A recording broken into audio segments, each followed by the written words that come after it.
소망하며 구주 예수 그리스도 이름으로 기도드립니다. 아멘. 할렐루야. 오늘 로마서 16장 끝내기 아쉬워서 또 한 번 더 잘라봅니다. 몇 번 더 잘라볼까 하다가 이러다가는 안 되겠다 싶어서 16절까지 우리 지난주에 이 베베라고 하는 여집사를 통해서 서로에게 보호자가 되어주자라고 말씀을 나눴습니다. 좀 보호하셨습니까? 보호받기만 하려고 하셨습니까? 오늘은 그 뒤에 등장하는 사람들을 향한 여러 문안들을 함께 살펴보려고 합니다. 이 본문에 등장하는 또 사도 바울의 바울 서신에 등장하는 바울 곁에 있었던 수많은 사람들, 대체로 한 80여 명 정도 되고 거론되는 사람들이 한 40여 명, 오늘 여기도 30여 명, 16절까지는 26명 정도 되는데 사실 그보다 더 많죠. 그의 가족들, 그의 권속들이라고 했으니까 40명도 훨씬 더 될 거라고 생각합니다. 그런 사람들은 그냥 안부 전하는 지인들, 또 알만한 사람들 그 이상의 의미가 있을 겁니다. 복음을 전하는 길에 바울이 당한 내용들을 저나 여러분들이 모르지 않습니다. 상상 그 이상의 고난을 당했습니다. 바울이 1차, 2차, 3차 전도 여행을 당하면서 강도의 위험과 동족의 위험과 바다의 위험과, 그리고 고린도후서 11장에서는 26절에 수고하고 애쓰며 자지 못하고 줄이며 목마르고 여러 번 굶고 춥고 헐벗었다고 말합니다. 또 돌에 맞았습니다. 죽은 줄 알고 성 밖으로 내쳐지기도 합니다. 큰 위험 가운데 이 탈출 작전으로 이 바구니에 실려서 밖으로 보내지기도 합니다. 그런 여러 상황 가운데 바울이 얼마나 위험했겠습니까? 바울을 죽이려고 이 뜻을 모은 의기투합한 결탁한 결사대가 40여 명이나 있었고, 매복에서 지나가는 길에 암살하려고도 했습니다. 그런 모든 상황과 어려움 가운데 바울의 보호자가 되었던 사람들, 베베를 비롯한 여러 사람들은 보호자, 돌보아 주었던 사람들이었습니다. 그 사람들의 명단이 16장에 나오고요, 한 30-40여 명이 되고 그보다 더 많겠죠. 바울이 이 이름들을 하나하나 거론하려면 눈물 없이는 쓸 수 없는 이름들이 되어 있을 것입니다. 말씀의 결론을 미리 알려드리면, 오늘 여기에 기록된 이름들이 우리 엠마오 교인들이 되었으면 좋겠습니다. 한 사람 한 사람을 생각할 때 앞에 표현되어지는 그런 이름들이 되었으면 좋겠습니다. 그 중에 먼저 3절과 4절에 이제 나오는 사람이 너희는 그리스도 예수 안에서 나의 동력자들인 브리스가와 아굴라에게 문안하라. 4절, 그들은 내 목숨을 위하여 자기의 목이라도 내어놓았나니 나뿐 아니라 이방인의 모든 교회도 그들에게 감사하느니라. 브리스가와 아굴라라고 하는 사람이 있죠. 부부입니다. 부부. 사도행전 18장 1절과 2절에 보면 이들은 한때 로마에서 신앙생활하던 부부였는데, 로마 황제 글라우디오가 유대인 추방 명령을 내려서 로마에서 쫓겨나게 되죠. 쫓겨나서 고린도에서 이분들을 만나게 됩니다. 합류했죠. 어떻게 보면 브리스가와 아굴라 때문에 사실은 바울은 아덴에서 좀 낙심해서 고린도에서 아무것도 하지 않고 그냥 생업, 천막 만드는 일을 하고 있다가 브리스가와 아굴라를 만나서 다시 그 복음이 불타올랐을 수도 있을 것 같습니다. 그래서 바울의 3차 전도 여행의 가장 중요한 인물 중에 하나가 브리스가와 아굴라였을 겁니다. 얼마나 그들이 고마웠던지 4절에 이렇게 말했죠. 내 목숨을 위하여 자기의 목도 내어놓았다. 뿐만 아니라 바울뿐만 아니라 이방인의 모든 교회도 그들에게 감사한다란 말은 브리스가와 아굴라가 바울에게만 집중한 부부가 아니고 여러 교회들에게 자기 온 몸과 목숨을 내어놓아서 교회를 세우는 일을 했다라고 말하고 있죠. 이런 사람들 참 보배로운 사람들이죠. 귀한 사람들입니다. 우리가 흔히 브리스가와 아굴라 그러면은 물질적으로 바울을 잘 도왔던 사람이라고 하는데 그렇지도 않습니다. 더합니다. 사도행전 18장 26절에 보면 이 당시에 아볼로라고 하는 학자가 있었는데, 이 성경에 능하고 언변이 좋아서 일찍 주의 도를 배워 열심으로 예수님에 관한 것을 가르치는 사람이었는데, 사도행전 18장에 이가 요한의 세례만 알고 성령 세례는 모른다고 그랬어요. 그런데 이 브리스가와 아굴라가 이를 따로 불러서 18장 25절에 보면, 그런 아볼로가 회당에서 담대히 말하는 것을 보고 이 아볼로를 따로 불러서 18장 26절에 이렇게 말합니다. 그가 회당에서 담대히 말하기 시작하거늘 브리스길라와 아굴라가 듣고 데려다가 하나님의 도를 더 정확하게 풀어 이르더라라고 말하죠. 성경에도 해박했습니다. 그런데 겸손하기까지 했습니다. 대놓고 아굴라 너 그러면 안 돼 라고 말하지 않고 불러서 잘 가르쳐줬다라고 얘기합니다. 재정이나 시간과 같은 노력 봉사뿐만 아니라 성경에 관한 내용도 영적 경험도 많은 사람이었던 것을 알게 되죠. 겸손하기까지 했습니다. 그래서 혹자는 우리가 저자가 누군지 모른다고 했던 그 바울 히브리서 바울 서신이 중에 히브리서가 바울이 썼나 이건 아닐 거다라고 하면서 그 가능성 중에 한 사람으로 아굴라, 구약 성경에 능통했던 아굴라라고 하는데, 아굴라를 가르칠 정도면 브리스가와 아굴라가 아닌가, 이 아볼로가 아니고 브리스길라와 아굴라가 아닌가라고 생각하기까지 한다고 그래요. 그만큼 성경에도 능한 평신도였습니다. 그리고 바울과 늘 함께 동행했습니다. 고린도에 살다가 에베소에 가면 거기도 같이 가고, 또 고린도에서 천막 지으니까 같이 천막 짓고, 로마에 바울이 가고 싶어 하니까 이제 로마 추방령이 해제가 되고 나서 브리스길라와 아굴라가 먼저 로마에 가서 바울을 기다리고 있었던 거의 바울사에게 동행한 부부였습니다. 평생 바울의 곁에서 바울을 돌본 믿음의 동력자들이었습니다. 목이라도 내놓았다라고 얘기하잖아요. 또 에베소에 있었던 데메드리오 원장색 폭동 사건이 있을 때에 아마 브리스길라와 아굴라가 바울을 지켰을 것이라는 말도 있습니다. 그런 성도 만난 목사님 참 좋겠다. 제가 보면서 나 이런 성도 되고 싶다. 말씀에 능하고 겸손하고 지혜롭고 항상 함께 있고 목숨까지 내어놓을 수 있는 그런 성도가 있으면 참 좋겠다. 여기 이렇게 수도권에 집회를 가보면, 특별히 인천이나 이렇게 가보면 목사님들께서 성도분, 특별히 장로님, 권사님이 얘기하는데 제가 제 귀에 남아있는 게 뭐냐니까, 목사님 우리 이 장로님은요 집이 영종도인데, 영종도에서 인천 멉니다. 차로 40분 50분 거리에요. 영종도인데 매일 새벽에 지금까지 한 번도 빠진 적이 없습니다.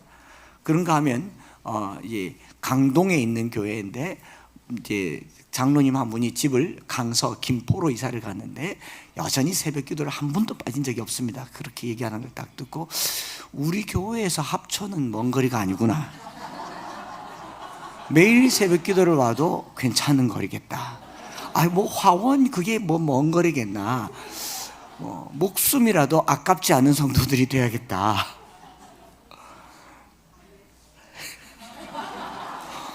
알아서 아멘 하세요. 함부로 아멘 하지 마세요. 지킬 아멘을 하세요.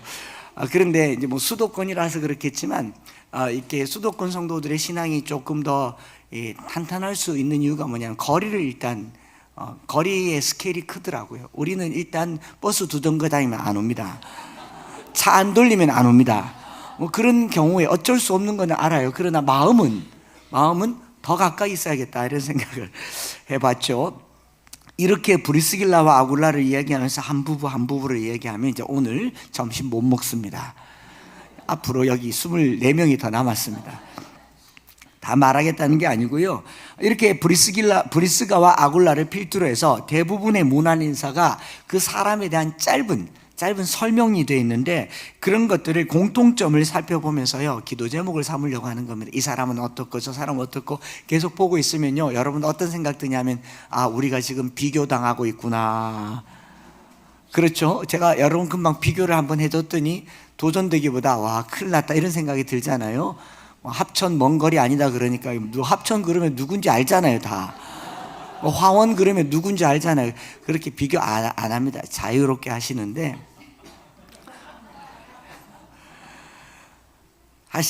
그 명단의 특징을 살펴보려고 하는 겁니다. 그 특징 첫 번째가 뭐냐면요, 바울이 거론한 이름의 대부분의 이름의 특징은 주 안에서 무난하라라는 표현을 쓰고 있어요. 주 안에서 무난하라, 그리스도 안에서 무난하라, 주 안에서 형제된, 주 안에서 자매된, 주 안에서, 이런 표현을 쓰고 있어요. 주 안에서만 본문에 8번 쓰고 있고요. 그리고 무난하라라는 표현은 18번을 쓰고 있습니다.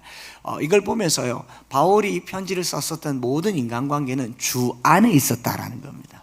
오늘 저와 여러분들이 교회에 왔을 때 어떤 이유 때문에 왔습니까? 주님 때문에 오신 성도들이 되기를 원합니다. 물론 한창수 목사 보러 왔다, 저는 좋아요. 감사해요. 목사님 얼굴 한번 보는 걸 뭐 요즘은 인증사진도 찍더라고요. 이렇게 목사님 제가 저 딸에게 보여줘야 됩니다 하고 사진도 찍고 하는데 좋지만 정작 우리가 신앙생활하는 가장 본질은요, 주님입니다. 저와 여러분들이 신앙생활해야 할 이유는 어떤 목회자의 훌륭한 설교, 은혜로운 설교가 아니고 주님이에요.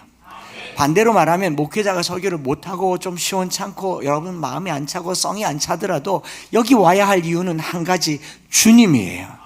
그거면 됩니다. 그래서 바울이 주님이라고 얘기하잖아요. 성도가 서로 교제할 수 있을 때 바울이 나의 누구 내 사람, 그거는 내 오른손이고 내 왼손이고 내 오른손, 그 뭐가 중요합니까? 주님이어야 된다라는 거죠. 그래서 주님 안에 있을 때만 가능한 것이 성도의 교제이고요, 주님 빠지면 그거 아무것도 아닙니다. 주님 만나러 교회 와서 교회 오면은 그 다음에는 장보러도 가고 백화점도 가고 놀러도 가고 해도 돼요. 그러나 주 안에서 이 모임 되게 하기 위해서 제가 말씀 묵상하면서 이렇게 생각했습니다. 공식적인 모임이 아니라도 성도들이 모이면 기도하고 시작하세요. 혹여라도 뭐 노래방 그런 데 갈 일이 없겠지만 노래방 혹여라도 가게 되면 딱 가서 기도 딱 하고, 오늘 우리가 누른 번호는 다 찬양이 나오게 하시고, 당신은 사랑받기 위해 태어난 사람, 아주 먼 옛날, 계속 그렇게 하다가 끝나고 나서 기도하고 끝내시고, 그리고 중간쯤에 한 번은 순모임을 하시고, 순모임 꼭 주일날 합니까? 만나면 순모임을 하는 거죠. 말씀을 가지고 하는 게 순모임이잖아요. 그러니까 그리고 열이 달아오르면 암송하시고, 그 열매로 복음 전하시고, 할렐루야. 주 안에서 시작하고 주 안에서 끝나는 겁니다. 왜 교회에서 만나서 문제가 되느냐 하면요, 주님으로 만나서 비즈니스 파트너가 됩니다. 주님으로 만나서 뭐 고객이 되고요, 주님으로 만나서 서로의 기호를 나누고, 주님으로 만나서 이 경상도, 전라도, 뭐 충청도 끼리끼리 모이고, 말통한 사람끼리 모이고, MBTI 유형끼리 모이고, 목사님들도 모이면 주님 안에서 만나서 비즈니스를 하더라고요. 비즈니스, 빚이나 드세요. 그러니까 빚을 지죠. 여기까지. 여러분, 주님 안에서 만나지 않으면 끝이 파국이 파토가 나더라고요. 성도들이 왜 어려워지느냐? 우리의 만남에 주님이 빠져서 그래요. 부부 사이도 마찬가지고 공동체 사이도 마찬가지입니다. 신비롭게도요, 주님이 우리 안에 있으면 그 결론은 화목이고 화평이고 문안이 되는 줄 믿습니다. 그래서 에베소서 2장 14절에 그는 우리의 화평이신지라 둘로 하나를 만드사 원수된 것 곧 중간에 막힌 담을 자기 육체로 허시고. 교회 안에서 성도들이 문제가 되면 어떤 목사님이 아주 예전에 그런 말 한 적이 있어요. 세상 사람들은 술 한 잔 먹고 화해하는데 왜 교인들끼리 화해를 못하느냐, 그러니 차라리 갈등이 있으면 술 한 잔 먹고 풀어라, 이렇게 얘기하던데요. 그건 아닌 것 같아요. 그 술 말고요, 주님 모시고 푸시기 바랍니다. 기도하면 되잖아요. 주님 가운데 모시고, 되게 안 좋으면 딱 만나서 우리 기도 한번 하자. 그리고 대화하세요. 그리고 말씀 펼치시고, 그는 우리의 화평이시니라 둘로 하나를 만드사. 상황을 해결하려고 하지 마시고 주님을 모시기 바랍니다. 혹여라도 갈등이 있다, 갈등을 해결하려고 하지 마시고 주님을 모시기 바랍니다. 왜냐하면 주님께서 이렇게 말씀하셨어요. 가르쳐 주실 때 화평하게 하는 자는 복이 있나니 그들이 하나님의 아들이라 일컬음을 받을 것이며. 누가 하나님의 아들입니까? 화평하게 하는, 주님 안에 머물러 있도록 하는 게, 이게 바울 서신의 표현의 목적이고, 또 우리 암송하는 구절 잠언 16장 7절에 사람의 행위가 여호와를 기쁘시게 하면 그 사람의 원수라도 그와 더불어 화목하게 하시느니라.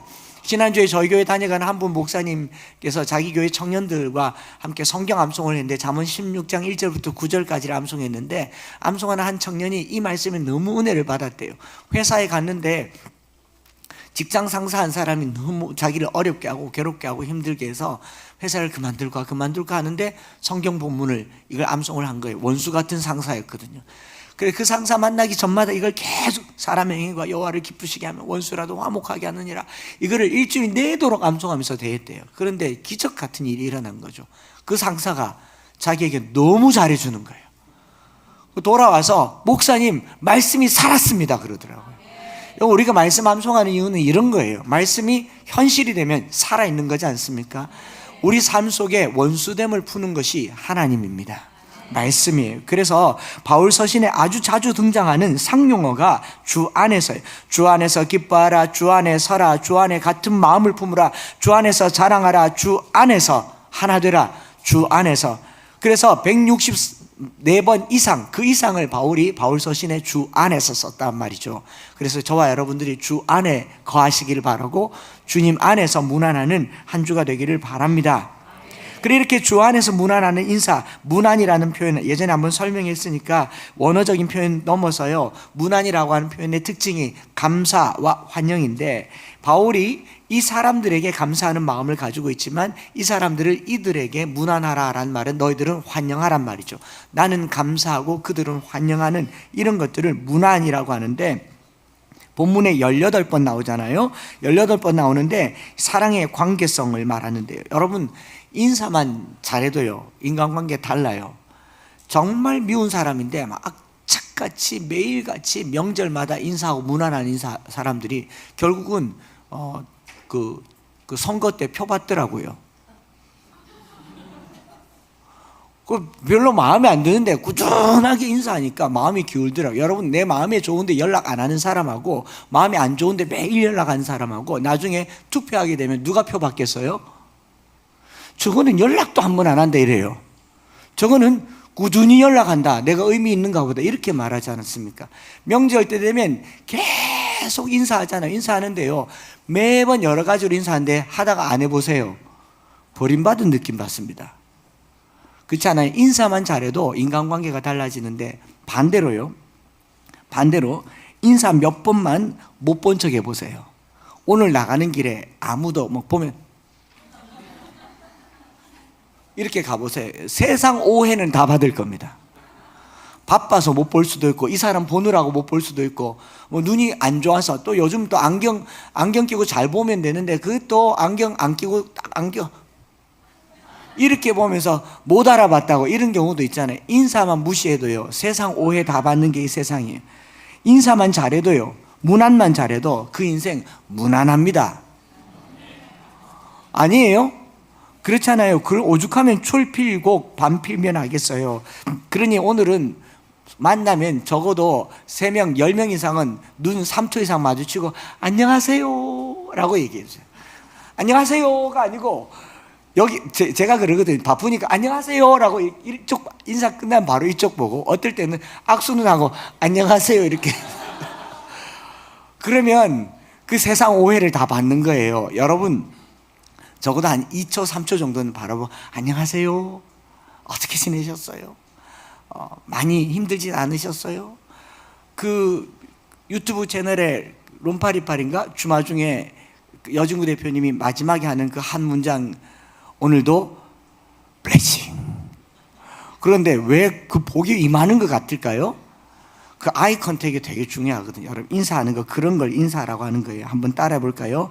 첫 인사만 잘해도 첫인상이 달라진다.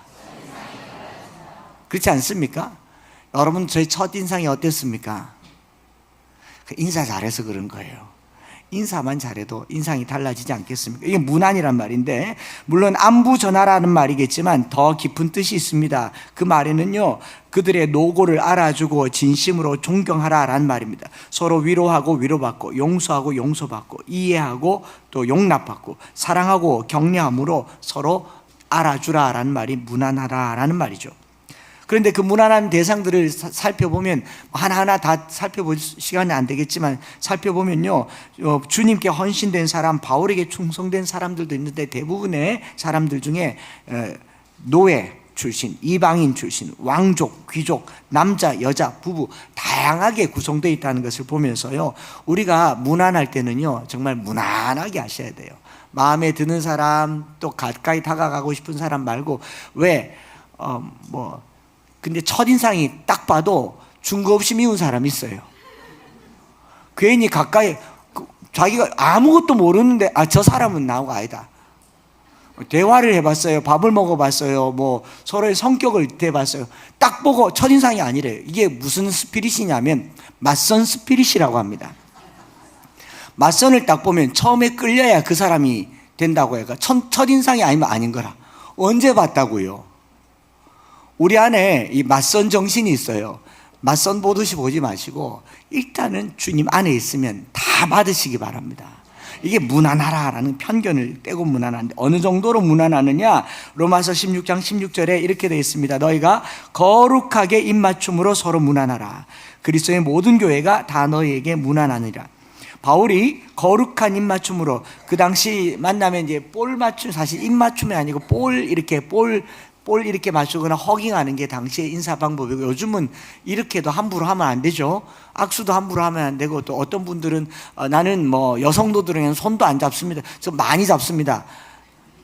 뭐 그게 뭐가 뭔지 모르겠는데 좀 유혹이 되면 좋겠는데 아직까지는 잘 없는 것 같아요.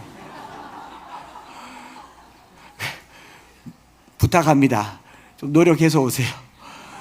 그런데 고대 사회에 뭐 입맞춤으로 무난하든지 악수로 무난하든지 이렇게 서로 포옹을 하든지 간에, 그보다도 더 중요한 것은요, 여기 등장한 사람들의 구성원들이 어떤 사람들이냐? 노예 출신들이 있어요. 이방인들이 있습니다. 달아났다가 도망친 사람들도 있어요.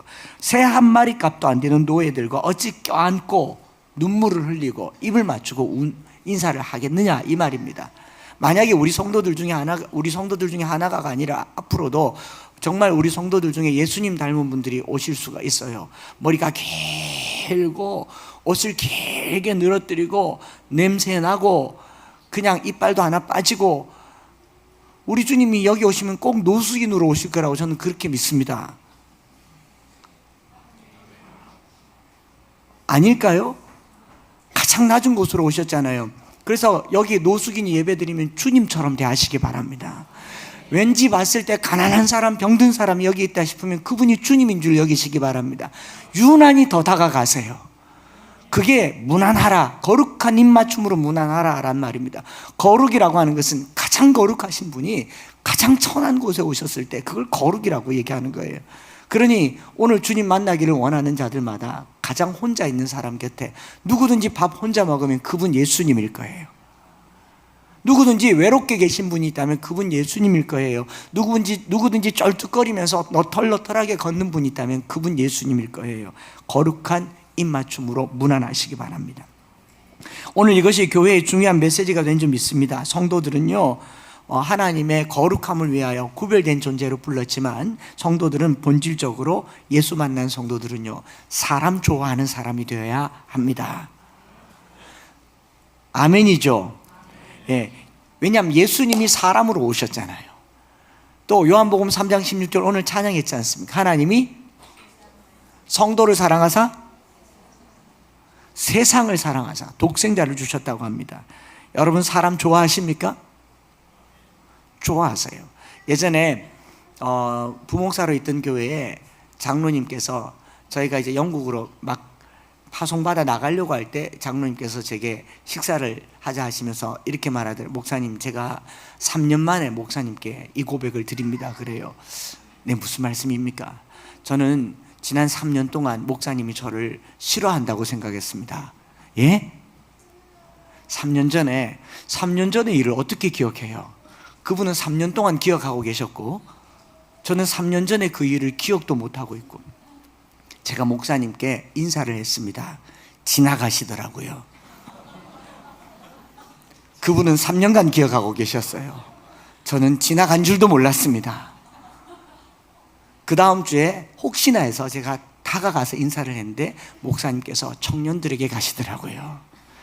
청년부 담당이니까 청년들을 더 사랑하시는가 보다, 그렇게 생각하고 마음을 쓸어내렸는데, 그 다음 주에 다시 한번 다가가서 손을 내밀었는데 손만 잡고 지나가시더라고요. 제가 그때 확신했습니다. 목사님은 나를 싫어하신다. 3년 동안 제가 목사님을 미워했습니다.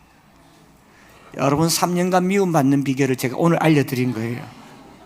무슨 말인지 아시겠어요? 혹여라도 제게 그런 상처가 있다면 3년 갈 거 없고 오늘 말씀해 주세요. 못 볼 수 있잖아요. 그 당시 그 성도들 1200명인데 지나가는 사람, 물론 장로님이니까 더 인사해야 되겠지만, 제 입장에서는 새가족 처음 온 사람, 낯선 사람, 좀 병약한 사람 더 보다 보면 당연히 장로님들 못 볼 수가 있어요. 그런데 그걸 3년 만에 얘기하시더라고요. 뭐 어떻게 해요? 일단 기억도 안 나고 본심도 아니고 사과했죠. 죄송합니다. 제가 진짜 그런데요, 장로님. 제가 목사 된 이유는 한 가지예요. 장로님, 저요, 사람 좋아서 목사 됐습니다. 사람이 좋아서 목사 됐다고요. 하나님이 세상 사랑한 것처럼 저는 영혼이 좋아서 목사가 됐는데 누구라고 싫어하겠습니까? 누구라고 미워하겠습니까? 여러분, 성도의 문화는요, 미워하는 사람이 없는 게 문화입니다. 오늘 문안해야 될 사람이 있다면요, 그 미워할 만한 사람들 주님의 이름으로 문안하시기를 바랍니다. 누가 말하기를 사람 부딪히는 게 싫어서 큰 교회 간다. 내가 아는 사람 없는 거. 천국 가서 여러분 아무도 안 알아주는 독방에서 평생 영원토록 혼자 사세요. 축복합니다. 그런 천국 없어요. 예수님께서 그런 여러분들의 마음을 와르르 무너뜨리시고요, 노숙자를 봤는데 손이 잡고 싶어지고, 나랑 전혀 다른 사람을 봤는데 다가가서 안아주고 싶어지고, 주머니를 열어주고 싶어지고, 그게 예수 만난 사람이에요. 그러니까 사랑할 수 없는 사람을 사랑하고 용서받을 수 없는 사람을 용서하고, 변명하지 말고 가장 낮은 사람들과 함께하라는 그 말은요, 성경 다음으로 진리일 것 같아요.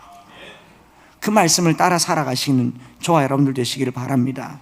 보네퍼는요, 그래서 교회를 공동체로 존재하는 그리스도라고 말했습니다. 우리 이 교회가 혼자 존재하지 않아요. 나 혼자 예수 믿는데 아무 지장이 없다. 산으로 둘러다니면서 주님 찬양하고 주님의 높고 위대하심을 혼자 영원토록 천국에서 독방에서 아무도 알아주지 않고, 지나가는 모세도 모른 척하고 아브라함도 모른 척하고 끝까지 몰라주는 그런 삶 안 살고 싶으면 오늘 회개하시고 마음 내려놓으시고 다가가시면 좋겠습니다.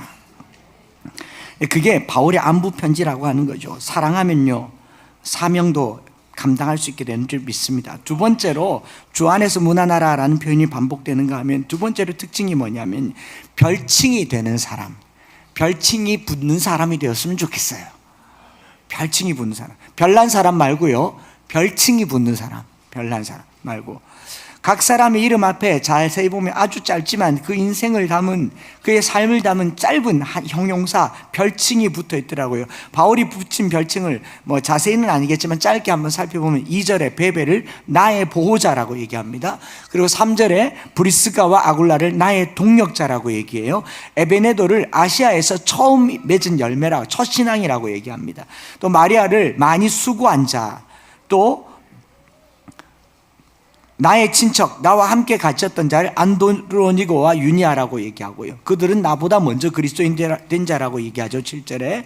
그 다음에 내 사랑하는 자를 4번이나 썼어요. 에베네도, 암블리아, 스다구, 버시인데, 에베네도, 암블리아, 스다구, 버시는요, 그 당시 로마식의 이름으로 치면 아주 흔한 노예 이름입니다.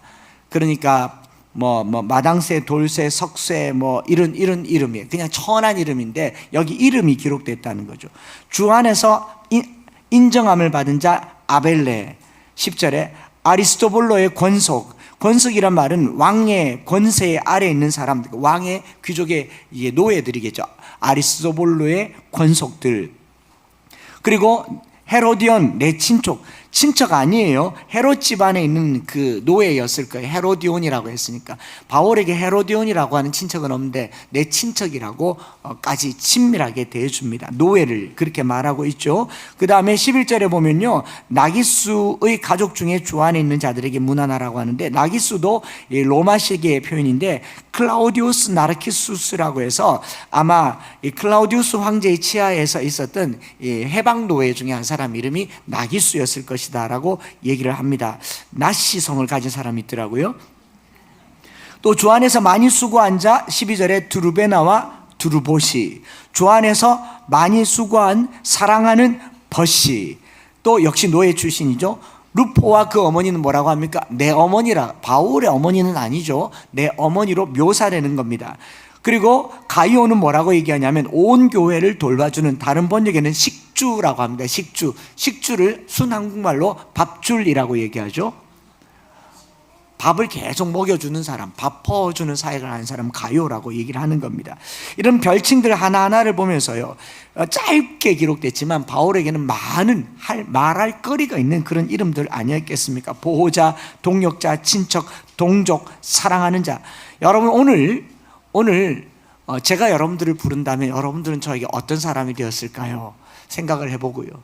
여러분들에게 저는 어떻게 불리움 받았을까요? 라고 생각을 해보고, 제가 부교육자 때 유년부 아이 하나가 제 이름을 모르니까 자기 엄마한테, 엄마 그 어떤 목사님 있잖아. 그러니까 엄마가 한 번에 딱 듣고 전 줄 알았대요. 저는 뭐라고 그랬느냐, 엄마 왜 키 작고 맨날 뛰어다니는 목사님 있잖아. 제가 그때부터 지금까지 키 작고 맨날 뛰어다닙니다. 기차 안 놓치려고 얼마나 뛰는지 몰라요. 주님은 여러분들에게 뭐라고 말할 것 같습니까? 주님은 오늘 우리에게 무엇이라고 말할 것 같습니까? 내 사랑하는 아무아무개 집사, 주 안에서 수고하는 아무아무개 장로, 나의 동역자 아무아무개 권사, 주 안에서 인정함을 받은 아무아무개 성도, 이런 그런 표현들을 한 번쯤 사모하는 삶의 한 이 별칭을 갖는 성도들이 되시기를 축복합니다. 이 말씀 보면서 그런 생각을 한 거죠. 여기 내 어머니라고 말했는데, 저희 교회에서 저한테 공식적으로 처음 저한테 엄마잖아요 말해주신 분이 있어서 제가 그날요 너무 눈물이 나게 고마웠어요. 대구 사랑 걷기를 하는데 우리 한 분 집사님이 70도 넘어서 이제 80이 다 됐는데 다리가 아프고 허리가 아프고 온몸이 아픈데 대구를 걷는데 항상 저 걸을 때 하루 이틀, 처음에는 다 같이 걸었고 하루 이틀 이상은 항상 나와서 그 평지길을 걷는데, 그 연세 드신 할머니가 저보다 자꾸 앞서서 걸어요. 저는 막 지치고 조금 천천히 두런두런 가고 싶은데 앞서서 막 걸어요. 집사님 같이 가요 그런데 그때 돌아서면서 그러더라고요. 내가 엄마잖아요. 엄마가 앞서서 걸어야 따라오죠. 그래요. 저는 그런 엄마도 있습니다. 여러분들은 제게 어떤 분들이 되었으면 좋겠습니까? 여러분, 오늘 한국교회에 한 사람의 지도력이 그 단체의 운명을 좌우하는 그런 시절이 있었습니다. 지난 20년 동안 리더십에 대해서 공부와 강의가 많았고요, 지도자 한 사람이 얼마나 중요한지 우리가 익히 알고 있습니다. 그렇기 때문에 지금 우리 한국교회는 잘못된 지도자들 때문에 몸살을 앓고 있습니다. 말 안 해도 지금 머릿속에 떠오르는 사람이 한 4-5명은 될 거예요. 그렇죠? 잘못된 지도자들, 우리가 아파요. 좋은 지도자들 때문에 좋기도 하지만 지도자 한 사람이 공동체에 영향을 많이 준다는 거죠. 그런데요, 여러분, 좋은 지도자를 만나는 것은 큰 축복이고 은혜일 수 있습니다. 그러나 여러분, 지도자 한 사람의 영향력보다 더 중요한 게 있다면 구성원들의 됨됨입니다. 저는 이게 중요하다라고 생각을 해요. 로마서 16장에 등장하는 이 배경모를 이름만 있는 이 사람들은 오늘 바울 되게 했던 아주 중요한 사람들이라고 저는 그렇게 믿습니다. 바울의 지도력도 중요하지만, 바울의 리더십도 중요하지만, 바울을 리더십 있게 만드는 훌륭한 동력자들이 이 사람들이라고 믿습니다. 여러분, 동력이야말로, 조력이야말로 21세기의 가장 위대한 지도력인 줄 믿습니다. 여러분, 그가 얼마나 훌륭한 사람인가 하는 것은요, 그가 자기 곁에 얼마나 훌륭한 사람들과 함께 하느냐가 결정적이라고 믿습니다. 그래서 여러분들에게 그렇게 고백할 수 있어요. 오늘의 저는 여러분들이 만들었지 않습니까? 물론 하나님이 만드셨다고 믿습니다. 그것도 아멘이 안 되십니까? 여러분들이 기도해 주셨고, 함께 울어 주셨고, 함께 밥 먹어 주셨고, 이 자리를 채워 주신 거 아니겠습니까? 그래서 한번 따라해 보세요. 옆 사람에게 또 이렇게 할 텐데, 옆에 있는 사람에게 이렇게 말해요. 당신이 내 미래입니다. 내 곁에 있는 사람이 나의 미래예요. 그러니까 우리 중고등학생들, 대학 청년들요, 옆에 같이 있는 사람이 여러분들의 미래라고 생각하시면 어설픈 사람 곁에 있지도 마세요. 딱 그렇게 될 겁니다.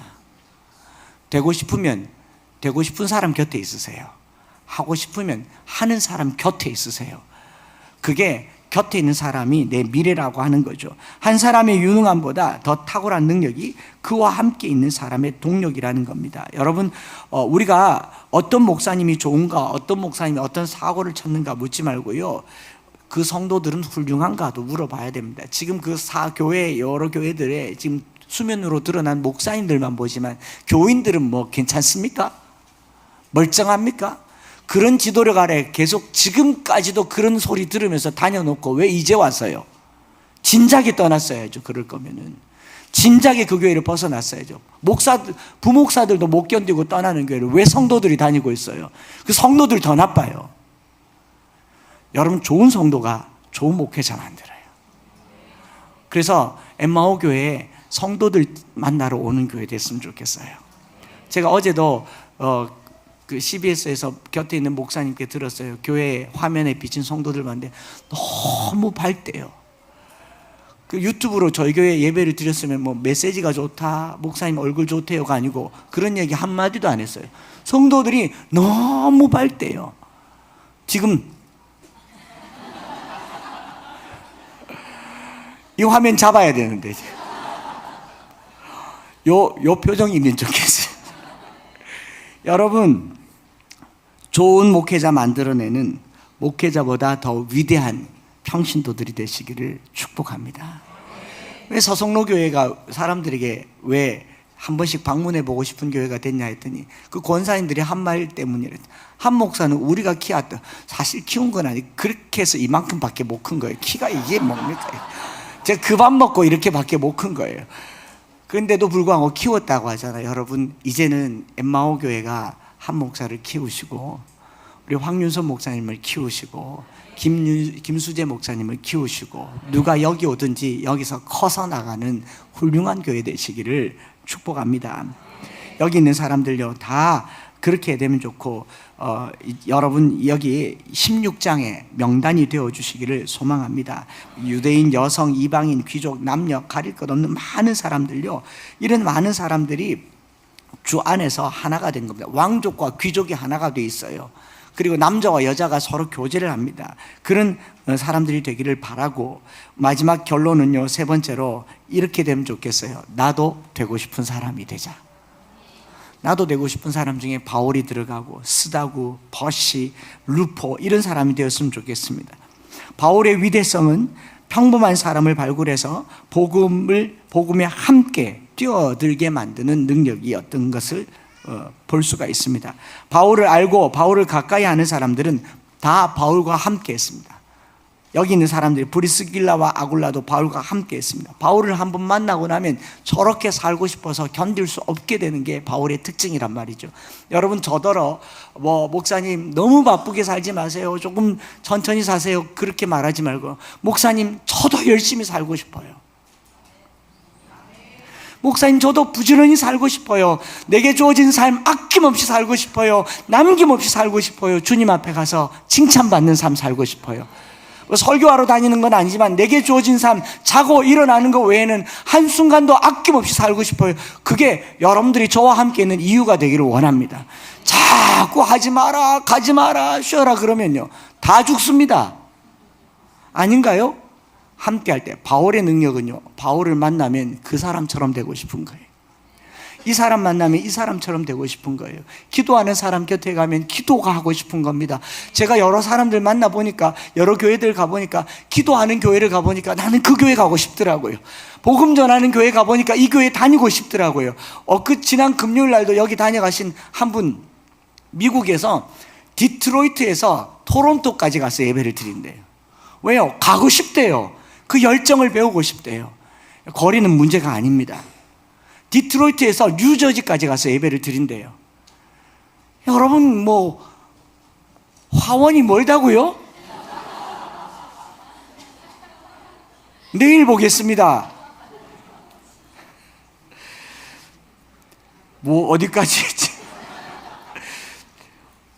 바울은요, 스스로가 위대한 사역자가 아니라 평신도를 극대화시키는 탁월한 은사가 있는 분이었던 것 같아요.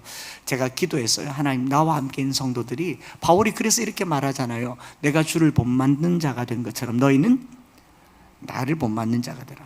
여러분들에게 그렇게 권면해요. 제가 주님 앞에 어긋나게 살지 않는 한 저를 조금 본받아 주세요.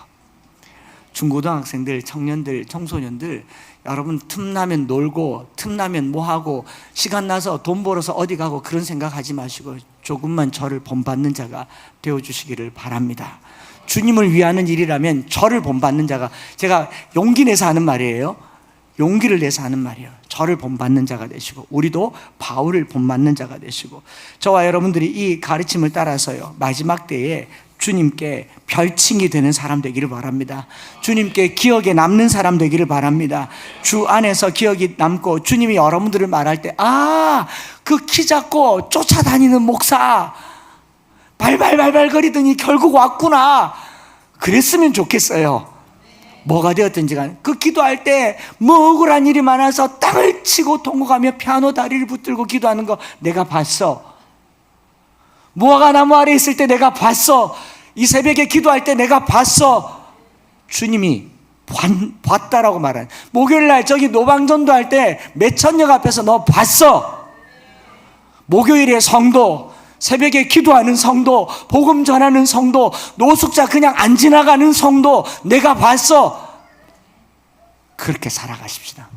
바울이 말하는 건 그냥 안부하는 거 아니에요. 이 편지를 받아든 로마 교인들이요 가슴이 뛰었을 거예요. 나도 저 사람처럼, 나도 루포처럼 살고 싶다. 나도 드루버시처럼 살고 싶다. 나도 베베처럼 살고 싶다. 그랬을 거예요. 이 삶을 우리 함께 사십시다. 주 안에서 별칭이 되어서 마지막 날 천국 가서 서로 문안합시다.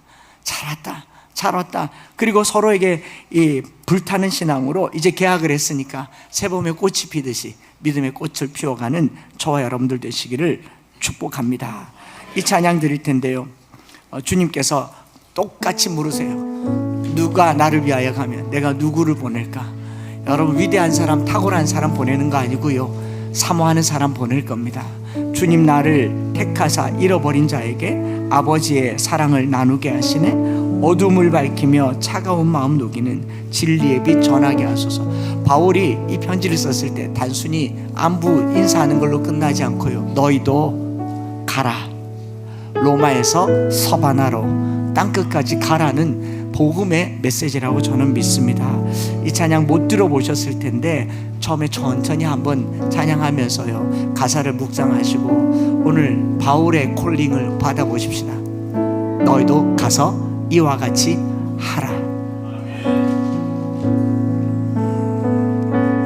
주님 나를 택하사 잃어버린 자에게 아버지의 사랑을 나누게 하시네. 어두움을 밝히며 차가운 마음 녹이는 진리의 빛 전하게 하소서. 다시 한번 해볼까요? 주님 나를 택하사 잃어버린 자에게 아버지의 사랑을 나누게 하시네. 어두움을 밝히며 차가운 마음 녹이는 진리의 빛 전하게 하소서. 보내소서.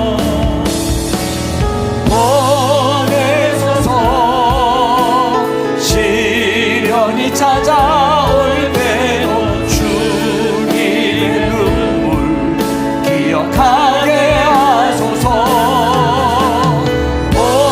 보내소서. 주께서 가신 길을 나도 걸어가게 하소서.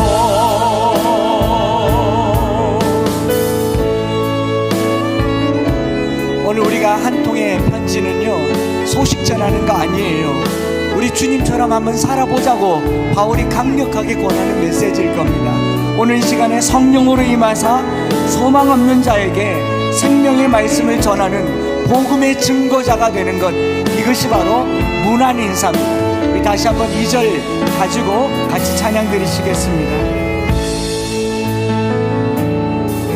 성령으로 임하사 소망 없는 자에게 생명의 그 말씀을 전하게 하시네.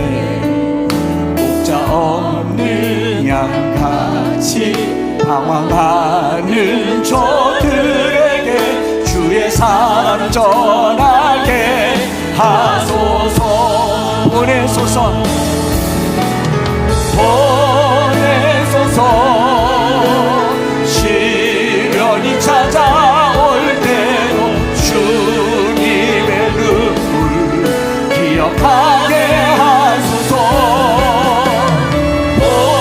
보내소서. 주께서 가신 길을 나도 걸어가게 하소서.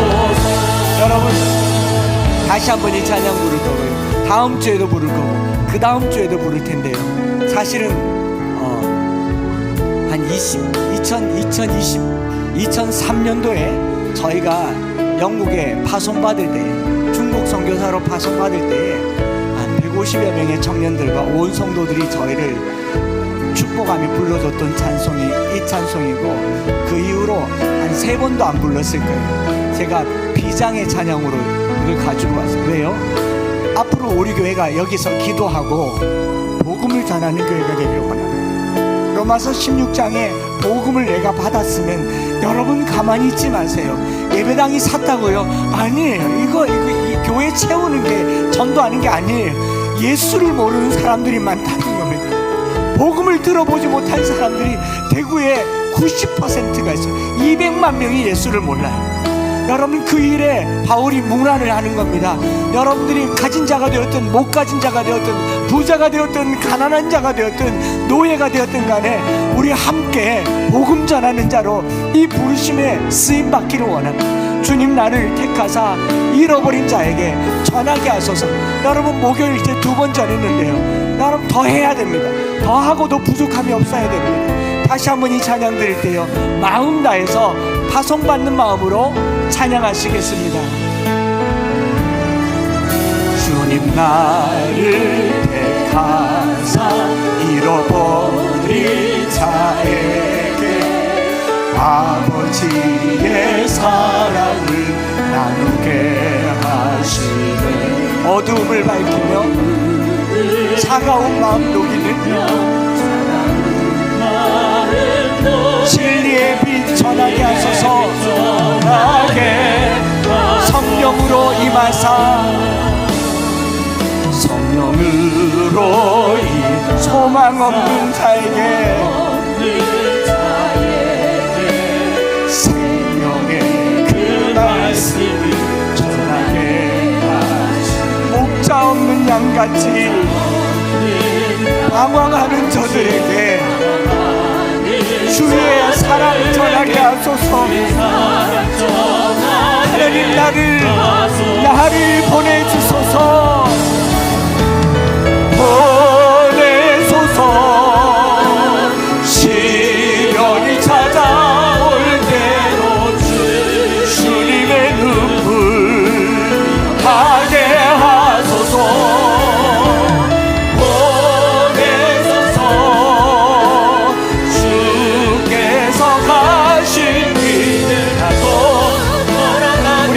높이 들고 보내소서. 보내소서. 보내소서. 시련이 찾아올 때 주님의 눈물 기억하게 하소서. 보내소서. 주께서 가신 길을 나도 걸어가게 하소서. 다시 한 번 더 고백하겠습니다. 보내소서. 보내소서. 내가 누구를 보내며 누가 나를 위하여 갈고, 주여 내가 여기 있사오니 나를 보내주소서. 가게 하소서. 보내소서. 주께서 가신 길을 나도, 우리 옆 사람 보면서 너도 걸어가게 하소서. 너도 걸어가게 하소서. 너도 걸어가게. 반대쪽 보면서 너도 걸어가게 하소서. 너도 걸어가게. 우리 걸어가게 하소서. 우리 걸어가게 하소서. 시간에 한번 기도할 때요, 제 마음에 이 말씀은 어떻게 들렸냐면, 한 목사, 너 목회 끝날 즈음에 성도들에게 한 통 한 통의 편지를 쓸 때 너는 복음 제대로 전하며 살았느냐? 너와 함께 있는 성도들은 이런 메시지의 사람들이 될 것 같으냐? 너의 성도들은 주 안에서 교제하는 성도들인가? 너희 성도들은 주 안에서 목숨을 내놓는 성도들인가? 그렇게 물을 때요, 제가 더 열심히 살겠습니다. 더 열심히 살아볼 테니까 여러분 저와 함께 이 길 가십시다. 주님 나를 써주시고 우리 교회를 써주시고 이 땅을 위하여 쓰임받는 교회 되게 하여 주시옵소서. 우리 주의 이름 크게 한번 부르짖고 합심해서 기도하며 나가겠습니다. 주여,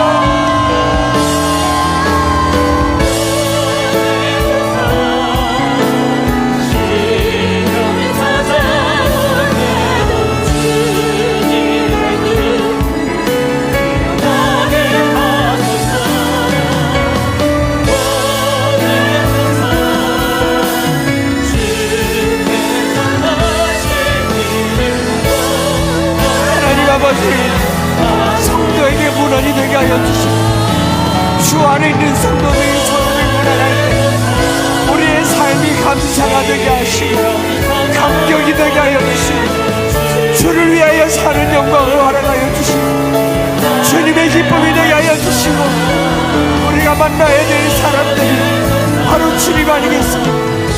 이 땅에 사람으로 오신 주님, 여기 있는 성도들이 바로 주님인 것처럼 만나게 하여 주시옵소서. 주여, 나를 보내주소서. 우리를 보내주소서. 우리를 사용하여 주소서. 하나님,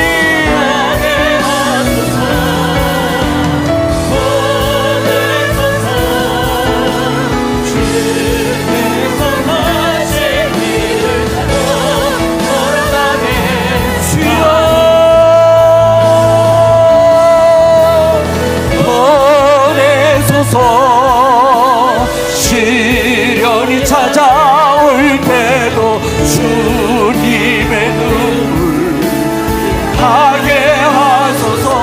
주여, 성령 하나님,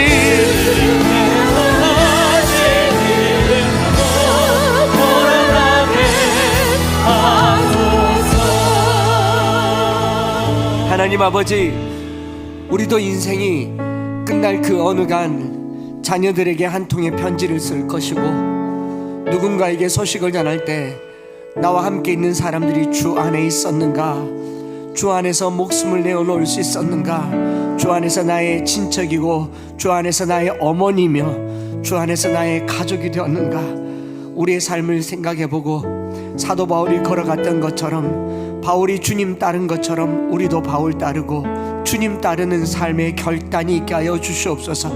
그저 성도들끼리 모여서 밥 먹고 차 마시고 교제하는 것으로, 그것으로 충분하지 않습니다.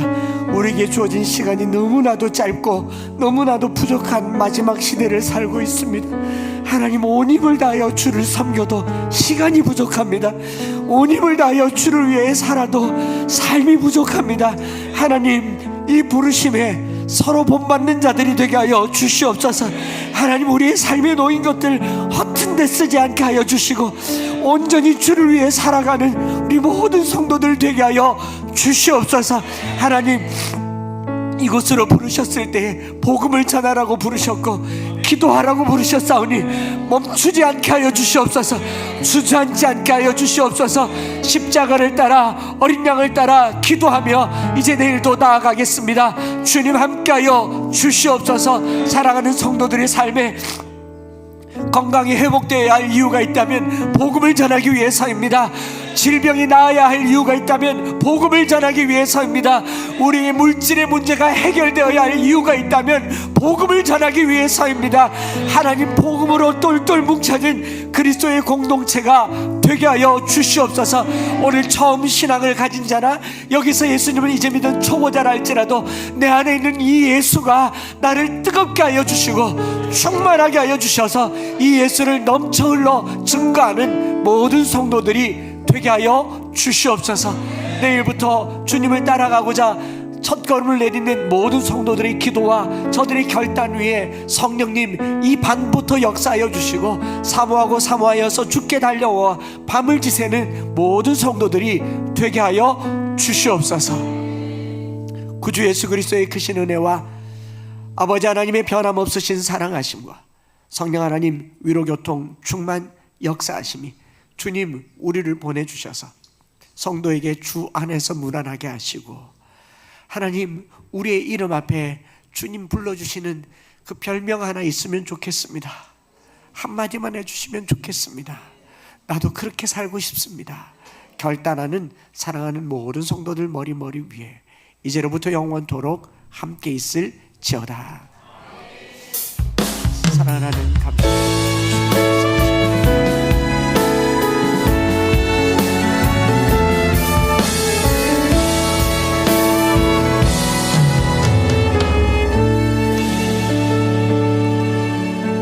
할렐루야. 우리 하나님께 영광의 박수를 돌릴 텐데요, 여러분 잠시만 나가지 마시고 지난 금요일 날도 왔는데 오늘 주일 올 줄 몰라서 제가 이제 설교 끝자락에 얼굴 보고 하겠는데, 우리 신중호 선교사님 몽골에서 아마 제가 알기로 제 인맥이 짧지만 제가 알기로 몽골에서 가장 바람직하고 가장 훌륭한, 너무 사역이 너무 커서 제가 고마해라 말못다 아이가 할 만큼 정말 생을 갈아서 몽골에서 사역하시는데, 신중호 선교사님 오셨는데 인사 한번 좀 나누시고 아주 짧게라도 교제를 나누시면 좋겠다 싶어서 앞으로 잠깐 한번 모실까요? 박수로 모시게. 저희가 사실은 저희가 후원하는 것도 아니고 돕는 것도 아니에요. 아무 관계는 그냥 인간관계밖에 없습니다.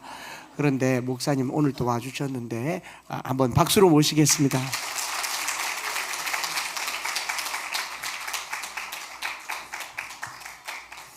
반갑습니다. 몽골에서 온 신중호 선교사입니다. 네. 귀한 자리 배려해 주신 목사님과 교회에 감사드리고요. 여기까지 인도하신 하나님께 모든 영광 올려드립니다. 몽골에서부터 이번에 한국에 올 때는 기도가 좀 하고 싶었습니다. 그래서 기도하는 자리를 좀 찾다가 제가 주암산에 많이 올라갔었거든요. 그런데 여기를 소개받았습니다. 그래서 이제 금요일 날 오게 됐는데, 제가 저쪽 뒷자리에 앉아 있었다가 완전히 하나님께 또 부서졌습니다. 부서지고 그래서 이제 한국에 오면 기도할 자리 하나를 찾았구나, 네, 하는 생각을 하게 됐습니다. 그래서 너무 감사했고, 목사님 제가 한 3가지 정도 나눠도 되겠습니까? 네. 기도하면서 오늘 여기에서 금요일 가서 토요일 또 하루 종일 집에서 책을 읽고 생각하고 또 아침에 여기 와서 예배 드리면서 하나님께서 주신 마음이 있습니다. 그 마음이 이제 다른 게 아니고, 첫 번째는 좋다라는 마음입니다. 하나님께서 한 목사 참 좋다, 엠마오 교회 참 좋다, 엠마오 교회 성도들 참 좋다. 하나님께서 만드시는 그 아름다운 목회, 하나님께서 만드시는 아름다운 교회, 하나님께서 만드시는 아름다운 성도들, 하나님께서 나 참 좋다, 이 교회 한 목사 좋다, 성도 좋다. 여러분, 그 하나님께서 만드시는 아름다운 그것을 계속 유지해가는 교회 되기를 축복합니다. 하나님 기뻐하심이 있다, 그 생각을 했고요. 두 번째는 시작이다라고 늘 말씀하셨습니다. 금요일부터 지금까지 누구보다 이 대구도성의 아픔을 우리 목사님 잘 알고 계신다고 생각합니다. 교회들이 무너져 가고 있습니다. 교회들이 쏟아야 될 곳에 쏟지 않고 이게 뭔가 뒤틀려져 있습니다. 내가 여기서 시작하고 싶다.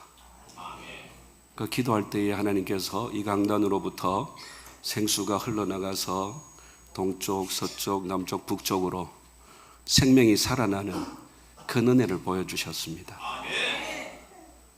너희가 시작하면 내가 여기서 시작하겠다. 하나님께서 그 작정으로 이 교회를 세우시고 목사님을 세우셨는 줄로 믿습니다. 세 번째는 가지 마라 하시더라고요. 가지 마라. 네. 이런 목사 찾아보기 힘듭니다, 여러분. 이런 시대에 이런 목사님, 한 목사님, 우리 너무 귀한 목사님을 이 대구 땅에 선물로 주셨다, 저는 그렇게 생각합니다. 여러분, 가지 마세요. 같이 갈아 넣으세요. 그래서 딱 한 가지 권면합니다. 여리고성을 돌 때에 하나님께서 규칙 한 가지를 딱 말씀하셨습니다. 모두에게 적용되는 규칙 한 가지, 지키지 마라 했습니다. 들리지 마라, 이 말의 뜻이 뭐냐면은 지키지 마라는 말입니다. 그 여리고성 돌면은 무너진다고 하셨잖아요. 사람들이 이렇게 생각할 수 있습니다. 아니, 돌아서 무너질 것 같으면 내가 매일 100바퀴 돌겠다고. 이게 뭐냐고. 그러니까 사람들이 이제 큰 소리를 못하니까 그 말의 뜻이 뭐냐면 중얼중얼거린다는 뜻이거든요. 그래서 이제 중얼중얼거리는 거예요. 저기 돌았다고, 저기 미쳤다고, 이렇게 돌 것 같으면 내가 밥도 안 먹고 100바퀴 돌겠다고. 말이 되냐고, 이런 거거든요. 여러분, 갈아엎으실 때에 말하지 마세요. 따지지 마세요. 하나님은 이미 이 교회를 위해서 자기 아들 예수 그리스도를 다 갈아서 이 교회에 뿌렸습니다. 이제는 우리 차례입니다. 우리 차례. 그 마음을 여러분들이 가지신다면 여리고성과 같은 이 대구도성이 이 교회를 통해서, 여러분들로 통해서 무너지게 될 줄로 믿습니다. 그래서 꼭 보고 싶어요. 어디까지 이 교회가 할 수 있을지. 하나님께서 한 10,000평 주셨으면 좋겠어요. 한 10,000평. 그리고 이 앞 도로를 벗어나서 저 큰 도로까지 사거리 튀어버리면 좋겠어요. 그래서 예배 드릴 때 저게 다 보이도록, 저기를 다 보고, 성도들이 예배 드리고 나갈 때에 대구 도성을 다 보고 나가도록. 하나님께서 주신 세 가지 마음, 함께 나누게 됐습니다. 여러분, 뭐 보잘것없는 사람 여기 세워주셔서 너무 감사하고요. 저도 몽골 가서 여러분들하고 기도하겠습니다. 여러분들 위해서 기도하겠습니다. 그 다음 주 새벽 기도 이야기를 제가 금요일 날 그 말씀 전할 때 들었는데, 오늘 목사님이 뭐 그 화원이 뭐나, 합천이 뭐나 이러시는데, 제가 확신이 들었습니다. 아, 와야 되는구나. 그래서 한 주 저도 참석하겠습니다. 네, 네.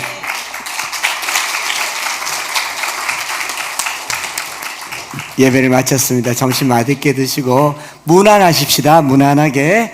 네.